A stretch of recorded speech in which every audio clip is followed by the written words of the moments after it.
Race Ipsa लोक्युएटर. सर्वसाधारणपणे प्रतिवादीने कर्तव्यभंग केल्यामुळे वादीला नुकसान पोहोचल्याची साबिती वादीने केली पाहिजे.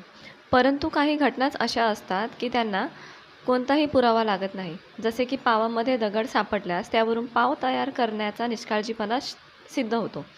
प्रतिवादीने निष्काळजीपणा दाखवल्याबद्दलचे गृहीत न्यायालय धरते आणि तो निष्काळजीपणा नसल्याचे नाकारण्याची आणि ते सिद्ध करण्याची जबाबदारी ही प्रतिवादीवर येऊन पडते. वरील तत्त्व हे पुराव्याचा नियम म्हणून वापरले जाते. या तत्त्वाप्रमाणे साबिती करण्याची किंवा सिद्ध करण्याची जबाबदारी ही वादीकडून प्रतिवादीकडे जाते. त्या संदर्भामध्ये एक न्यायालयीन निर्णय आहे जो दिल्ली महानगरपालिका विरुद्ध शुभ ग्वांदी AIR 1966 SC म्हणजे सुप्रीम कोर्ट 1750 या प्रकरणामध्ये चांदणी चौक जे दिल्लीजवळ आहे त्यामधील घड्याळ असलेला मनोरा पडला आणि त्याखाली काही व्यक्ती ह्या मरण पावल्या, ज्यामध्ये शुभ ग्वांदीच्या पतींचा समावेश होता. घड्याळ मनोऱ्याचे आयुष्य 40 ते 45 वर्षे गृहीत धरले होते, तरीसुद्धा प्रत्यक्षात ते घड्याळ 80 वर्षे टिकले.